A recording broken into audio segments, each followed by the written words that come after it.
Everybody, and welcome to this week's edition of the Cover 4 podcast. As Randy Gibson and I will talk a little bit about Big Four football, Northeastern, and the high schools. But I'm very surprised that Randy did not show up with looking like either a old New Orleans Saints fan or a guy known as the Unknown Comic. In other words, a bag over his head after what happened Saturday. Man, I tell you, Saturday was quite a debacle if you're a Sooner fan. Let me just talk about the Sooners for a second. Mm-hmm. They're really in trouble, Yeah, they are. honestly. Uh, Defense holds up okay. The offense is not good. They're not disciplined. Uh, you, I know they've got trouble in the wide receiver room, top five out for the year. I get it, but they've been getting some good recruits, and there's no reason that some of those younger guys couldn't step up and do a little bit. You know, they only had like their longest play from scrimmage was something like 17 yards or something. I mean, Yeah. it's not good at all. The offensive side of the ball is not good, and they are in real trouble.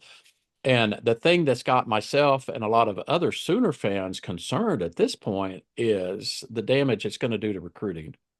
Yeah.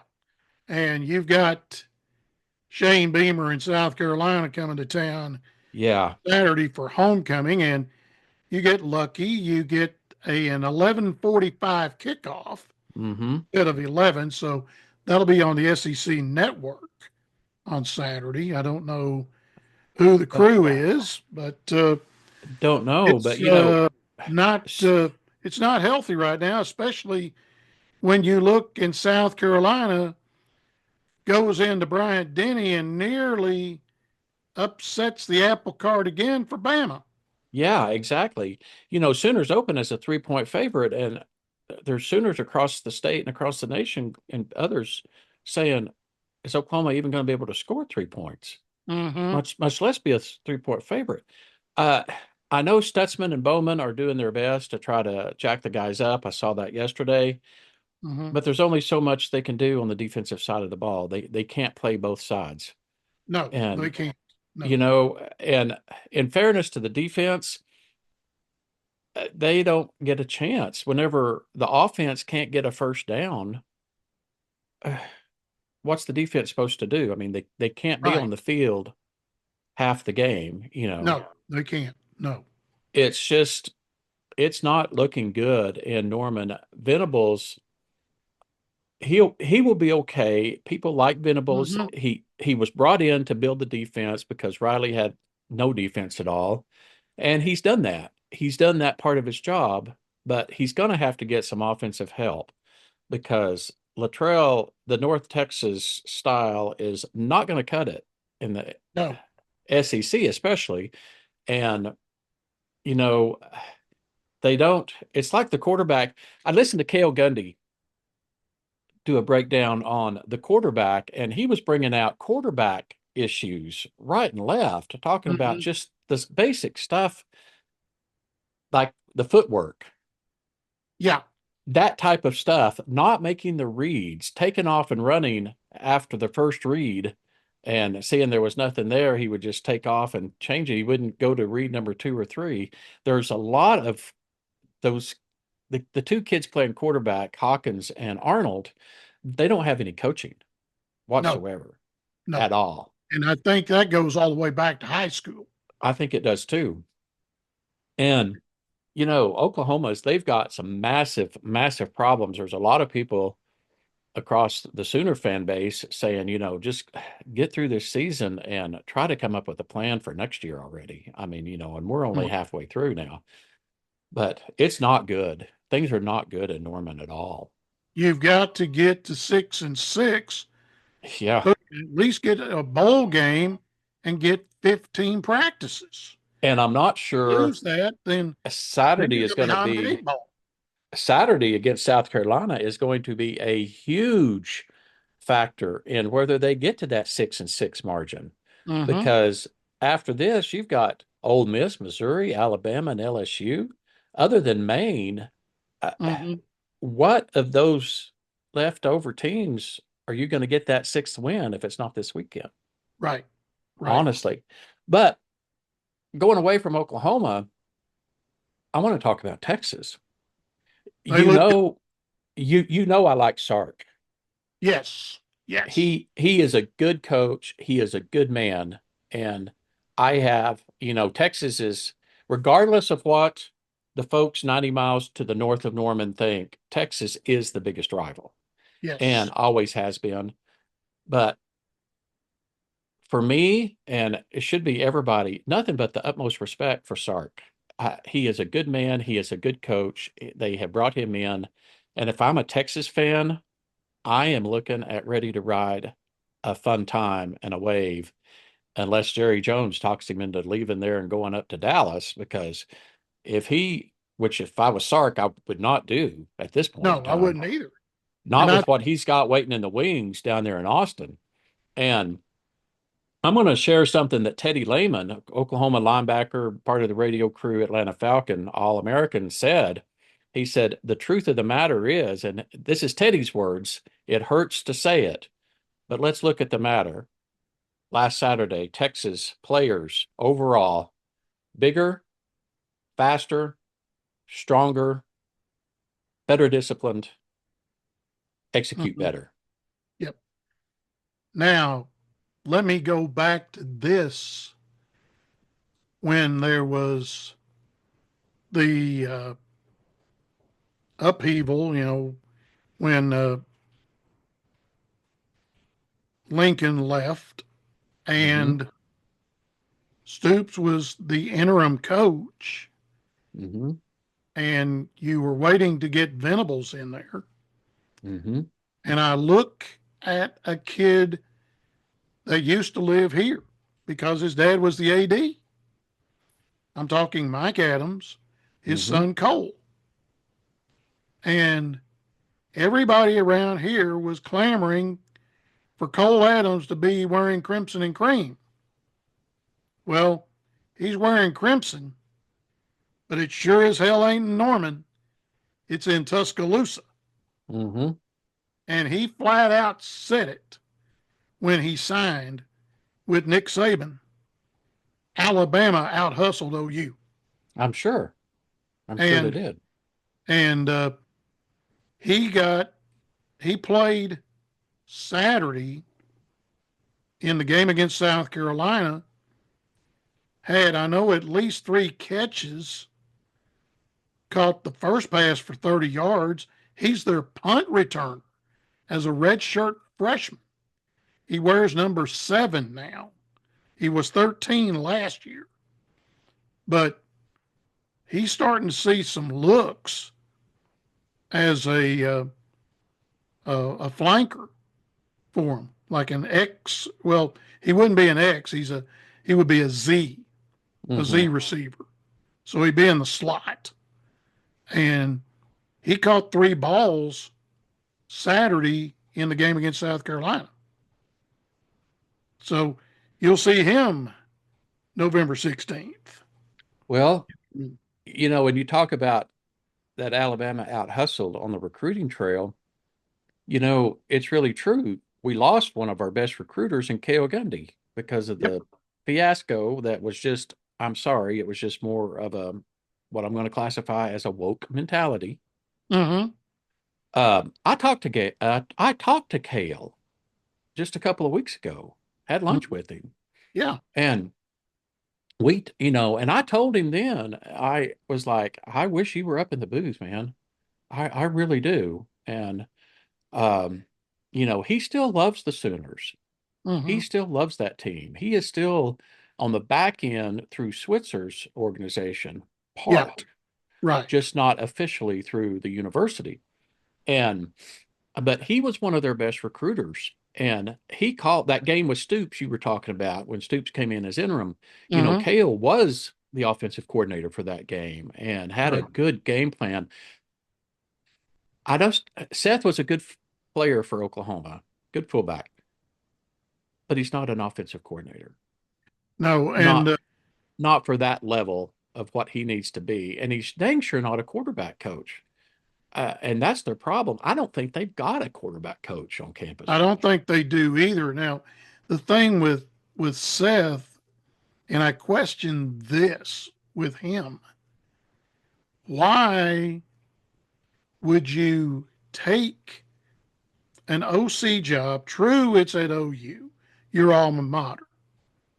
Why don't you take a year off and make North Texas pay you? Yeah. And they're having to pay him. They would have paid him three. I don't know how much he was making down in Denton, but I know good and well that he still gets paid a little bit Mm-hmm. from them, but take the year off. Now let me throw this name out there as far as an OC and a quarterback coach combined who is not coaching right now. And I saw him in high school.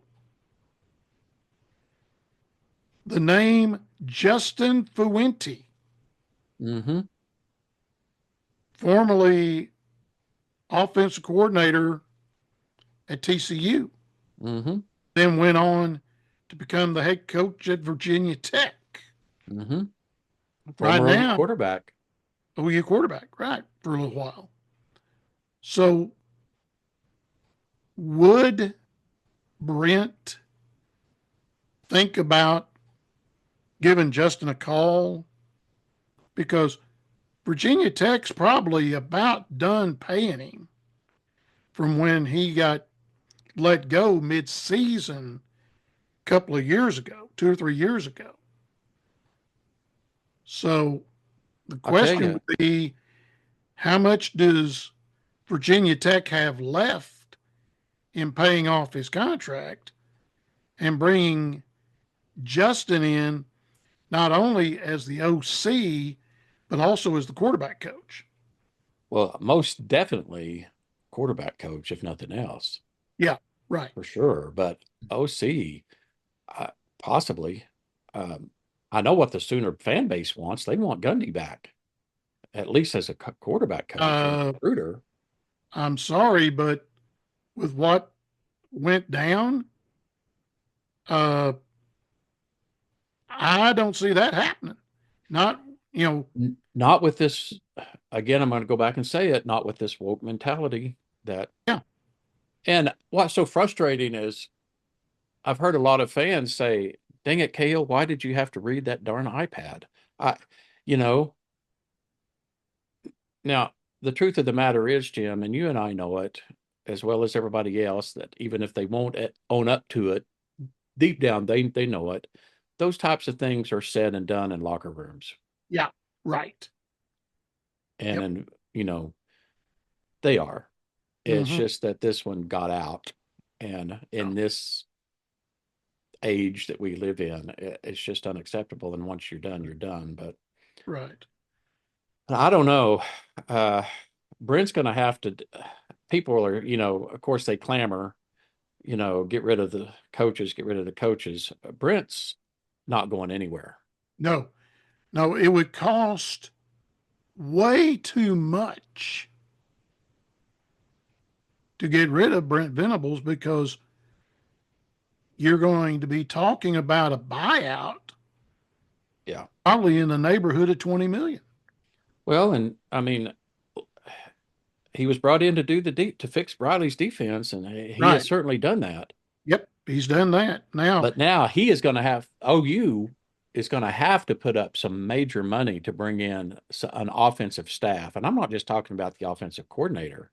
I we're think talking the whole the 9 yards. whole crew needs to be overhauled. And as Yep. much as I like Beatonbow, dang it, I mean, this offensive line for the past couple of years has not been good at all. 237 yards against Texas total. Yeah. Uh, that's in the SEC, folks. That ain't going to cut it. Now No, I've not at said for all. 2 years, 3 years, I said OU ain't ready to play in the SEC, and I told that to one of the girls out at the golf course who Mm-hmm. I worked with, who is dyed in the wool OU fan. Mm-hmm. I said, you get into the SEC, 6-6 is going to be a good year. Mm-hmm. She said, no, we'll dominate. I said, bullshit, No, bullshit. no, no. No way. I said, I go to Fayetteville and work the games for ESPN and the SEC network doing stats. I've seen Alabama. I've seen LSU, Ole Miss, Mississippi State. All these teams from the SEC. And OU would be right where they're at. And right now, they're near the bottom with Auburn and Florida. And I would never have said that. Mm-hmm. Mm-hmm. Auburn and Florida at the bottom of the SEC. Yeah. That's, and you talk about screaming and hollering. You think it's bad here? Think about in Gainesville and at Auburn. Mm-hmm. Ooh, I And it's mean, been bad in Gainesville for a while. yeah, for a year and a half and And longer than that. They bring Napier in and they haven't done the job there. Uh, they can't beat Kirby.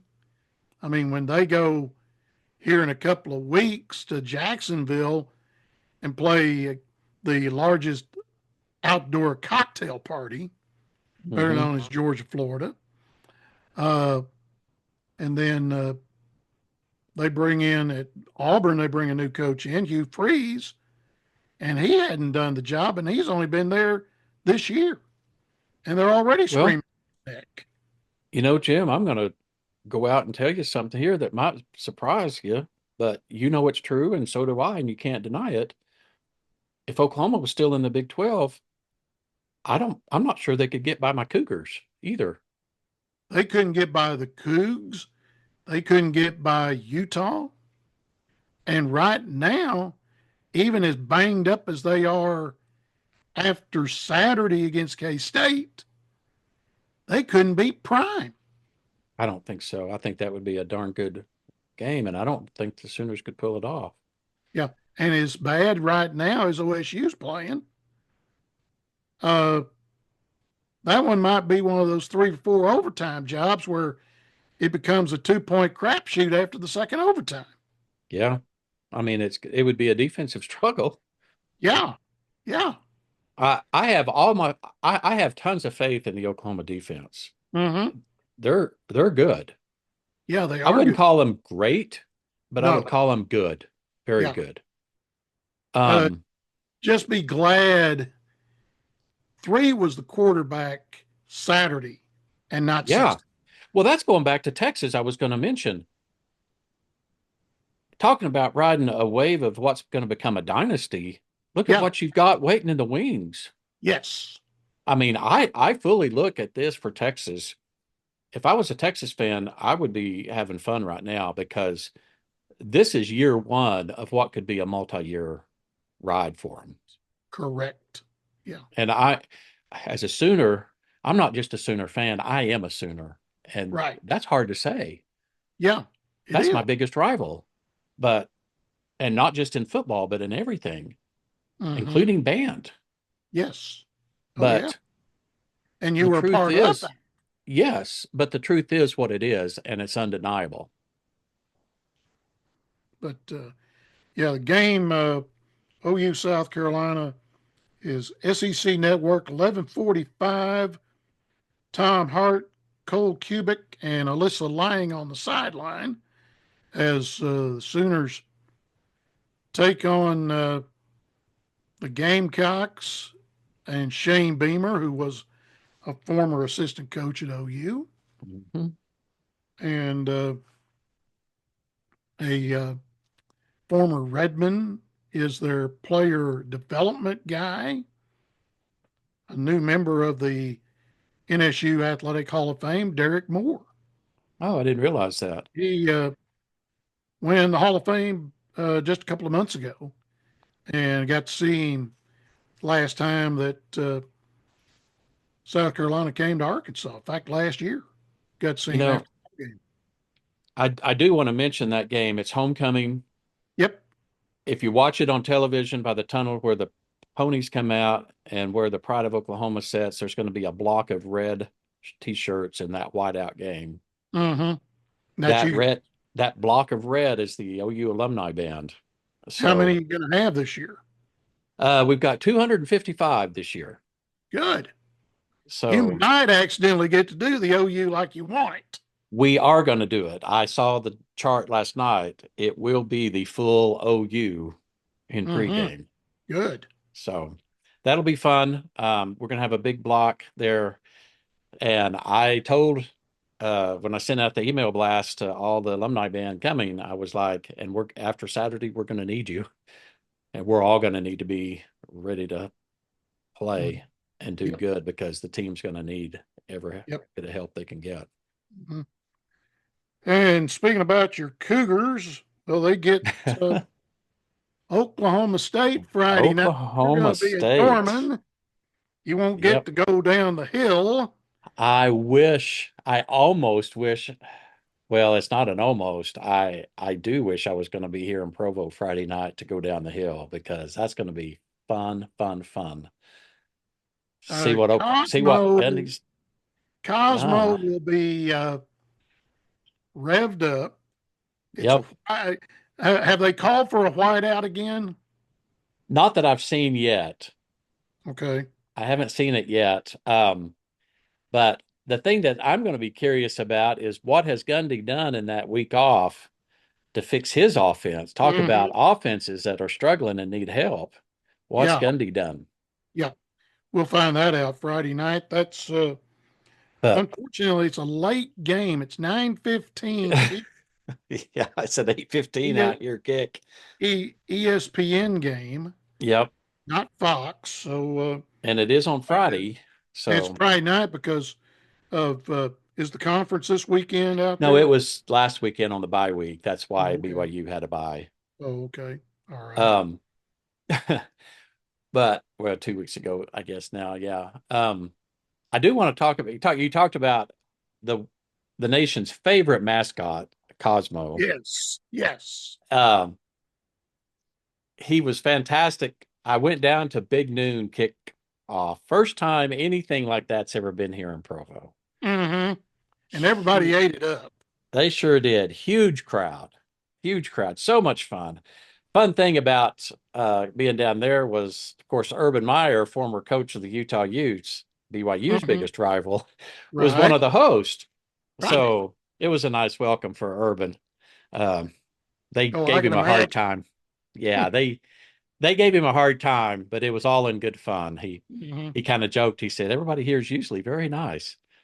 But I sent you a picture of him up on the stage. I didn't know if you got Yeah. that or not. Saw that. I saw the tape of Cosmo parachuting in to start the show, Yeah, that was and fun. then his triple table climb, Yeah, doing push-ups, yeah, that was a lot of fun. A lot and of fun.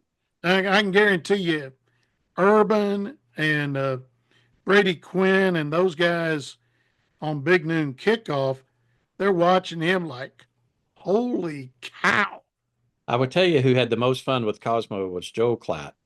Oh, I He can imagine Joe Klatt. he absolutely loved Cosmo, and he had so much fun with Cosmo. Cosmo's the best mascot in the country. I don't care who you root for. Yeah, I'm sorry. yeah. Cosmo's the mascot Uh, all the way. if Klatt had that much fun with Cosmo, think about if College Game Day came to Provo.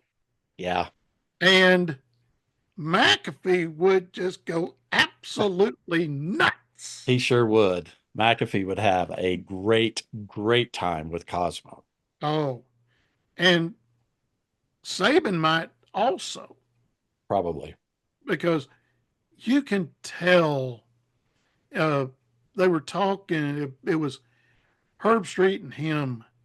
Uh, it's a thing that Kirk does called Walks with Ben, and uh, he was talking about being in traffic, and you would be, in a hurry. You'd be the Hmm. guy that would swoop out of the lane and go to the right and then cut back in. Last year, that'd been me. Yeah, This year, he's like, hey, I don't have to be in a hurry. So I think you've seen that it's a breath of fresh air for Nick Saban. I think so. And where he's away from coaching, he hadn't been, he's coached probably 40 years, probably. Hmm. And so for him to do this, not have to go through the rigors of 16-hour days, Yeah. he still winds up uh, having his little Debbie oatmeal uh, cookies Snack. on for breakfast. That's his breakfast every morning, and a cup of coffee. So I think he has two of them. I think little Debbie needs to I'd be get him sponsoring him. sponsorship. Yeah. Shoot, yeah. Hmm. But yeah, it'll be interesting to see what OSU does. Yeah, Tulsa they the Road. defense, I would tell you, um I don't know if the listeners out there realize this. BYU's quarterback is Jewish, Oh, very interesting. strong Jew. Oh, okay. In fact, he wears a Star of David around campus and during the game, Uh huh. and he's very well loved by Hmm. everybody naturally on campus. It's really kind of a fun thing, Yeah. um, because at BYU, of course, it's sponsored by the LDS Church, so you Right. have to take religion classes. And I saw an interview with him, and he said, "Well, what about the religion classes?" He said, "I absolutely love the classes in the Old Testament because we learn so much about what I know as being Jewish, Hmm. and he says, and he talks about that. But Jim, the thing I wanted to share with you is it's really cute. There are uh, shirts on campus now that has his number on them, and it says BY Jew. Mm. Oh, okay. Okay. And he Hmm. wears one all the time. Oh, that's good. He Yeah. is. He has done this right here. Just Yes, he intermingled has. with It's the. it's got a Star of David on it, and it says Hmm. BY Jew. It's Hmm. and he wears it, and he takes that, and he said, I love it. He Hmm. said it's a Good. chance for us to visit and get to know one, and it's just really been a fun thing for everybody here. Hmm. Like say Tulsa, they're on the road. They're taking on Temple now. That one is in Philadelphia. They'll play where the Eagles play. That's one of two schools that shares a NFL stadium. Hmm. In fact, both of them in Pennsylvania. Pitt shares the stadium that Steelers. the Steelers play at. In fact, they Pitt played Saturday. I guess it rained. Yeah, it rained there, and they were tearing the field up. They were taking the turf up and going to put new turf down for the Monday night game for the Steelers. Hmm. So, Wow, and that's probably mandated by the NFL I'm because it sure. probably got tore up. And I don't know why they don't go to a rug, but they both teams want to play on grass. So be it. I mean, Ella at Los Angeles in Las Vegas, UNLV plays on turf, but the Raiders play on grass. Hmm. They've got trays that pull out. outside the stadium, That's interesting.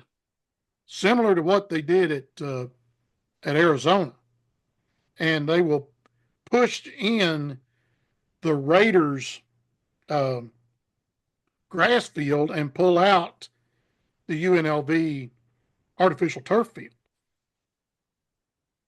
So I wondered how they would do that, and that's an it's on interesting way to trays. do it. It's Yeah, it's on trays, and they back out. I think it only takes a couple of hours to do it, where they back the thing out and then they push the grass field in or the turf field, whoever's that's playing. interesting. Mm-hmm. And then the big one is the battle for the Golden Boot in Fayetteville Saturday night at 6. It is Arkansas and LSU. Arkansas coming off the bye week, just like everybody else. TU and OSU were bye weeks. So the interesting thing will be, will Traylon Green be healthy enough to go, or does Mekhi Singleton play for the Razorbacks at quarterback after Green got hurt in that ball game late against Tennessee? And that'll be a 6 o'clock game over in Fayetteville. And I haven't heard if I'm getting that game or not. Haven't heard anything yet. If not, I'm 0 for 3 as Man, far as what I found out is that the people who bring the production trucks have their own crews. oh, So that's probably the reason. Maybe last year I got to do practically every ball game over there last you year. did a bunch. I remember. Yeah, and now I've been 0 for 3. I'm just trying to thumb through my emails right quick in case they hollered at me between now and then. I don't think they have, so maybe a case of where I need to ask my girls over there in Charlotte and say, why am I not getting football? Have Yeah, you either have you forgotten about me, or is it the guys with the trucks? They've got their own crews and they don't need any help. So that could be the case. Uh, let's talk about the Redmen. They got one I saw that. Saturday Got their night, first win. 55-7 over the Blue Tigers of Lincoln. Lincoln. And now it is President's Cup weekend as they take on UCO. It's a 1 o'clock start at Gable Field. Let's see if we can get two in a row and get the trophy back for the first time since when Kenny Evans was let go. Wow, That's the that's been a last while. time NSU beat UCO. I think, if I'm not mistaken, Jim, I was still at Cherokee Nation when that happened. Well, it was the night that they opened up the new facility, Yeah, the new yeah, I was still basketball there. arena. That would have been 2015.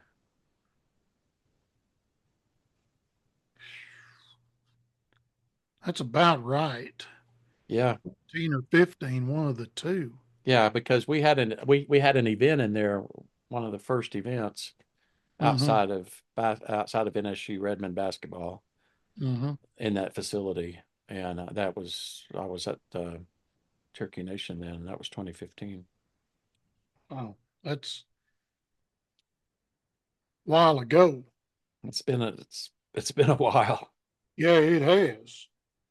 But hopefully to get two in a row, that would be good and get things back on track. And Don Veith might have to look up when's the last time we won two in a row. I don't know because they haven't won one since they beat Lincoln last year, have they? Yeah, that's the last one. So and we beat them up there. So, speaking about women's basketball, Lady Reds, they are heading to Fayetteville Friday night for an exhibition game against Mike Neighbors and the Razorbacks. Hmm. Then no charge for the contest. Parking is free. Tip off slated for 5 o'clock at the Basketball Palace of Mid America, Bud Walton Arena. Then the 30th, they will go to Coke Arena in Wichita to take on the Shockers of Wichita State, and then close out the exhibition with a school day game at 11 o'clock at the Maybe Center to take on the Golden Eagles of ORU. So that's their 3 exhibition games that the Lady Reds will have. So if you got something, you can head over to Fayetteville Friday night. That'd be fun. Yep, would be It'd be a fun. lot of fun. Yep. The one thing about doing basketball games there at Fayetteville, when I uh, do the games, uh, they stick me behind the band. But, Yeah, you've talked about that before. and but I can only go up about 5, 6 rows and get to the walkway, and then I turn left. There's a place there in Rogers that makes kettle corn, and I get a big sack of kettle corn and bring it home. And Mom and I have that. Uh, that's sometimes dessert. Uh, it's a good one. It is. I mean, they Love make that. Love that kettle corn. they got kettle corn, got caramel corn, they got uh, cheese corn. They've got a little bit of everything. Um, there's a big basketball game. Unfortunately, no tickets available next Saturday because they're sold out. The exhibition game between Coach Cal and Diggers Kansas Jayhawks. Oh, wow. It's a fundraiser for a nonprofit over there in Arkansas. And then Arkansas is playing 2 other exhibition games. They're going to go to Fort Worth and play TCU, and then they're going to play in Dallas against Baylor. Fun. So, but everything's about ready to transition from football to basketball. Yep, it's getting there. We've It's hit getting there. mid-October, so Yep. yep, Uh, there it goes. high school football. Well, Mm, Tigers Tigers. Tigers were ahead 14-7, and then Collinsville did one of their second half comebacks and defeated the Tigers 35-21, puts them 1-2 in the district. But the good thing is 3 of the final 4 are at home. Starting with Thursday night, it is teachers meeting week here in Oklahoma. Most of the games are played on Thursday night, and the Memorial Chargers come to town. 7 o'clock kick at Doc Wadley Gable Field. Then final time to get on the bus, and they've got to go to Dell City next week. And Dell City is pretty good because they crushed Collinsville a couple of weeks ago. They're probably the team that's going to win the district, I would think. Then finish at home against Tulsa Rogers and former Sequoia head coach Brent Scott. And then the Hale Rangers come in for the final game of the season. So that's the Tigers' schedule. Sequoia, they defeated Tulsa Central 38-16 at Milton Stadium in Tulsa. Then they come back home Thursday night, take on the Sperry Pirates. 7 o'clock kickoff. Hopefully, the concrete is cured where the entrance where the sign's at. They tore it out this last week and poured new concrete, and it still hadn't cured yet, but hopefully by Thursday it should be ready to go. Hope Otherwise, they're so. going to have trouble getting into the place. Hmm. Then finish, go back up to Webster to take on the Warriors at Milton Stadium. Then Westfield for senior night. And then the final game of the season, they've got to go to Metro Christian for the final game of the season on the 8th. And the Webster game is also a Thursday night game in Tulsa. Keys, on the other hand, they lost to Salina 40-21. They will host the Chelsea Green Dragons at Jerry Hood Field on Thursday night. Go to Adair, then finish with two at home against Commerce and Wyandotte. Cougars right now on a 5-game losing streak. They're 1-5, so they're going to have to run the table if they're going to make it to the playoffs. And Hulbert, they are just like Keys. They're on a 5-game losing streak as well. They lost to Pecola 60-16. They're home.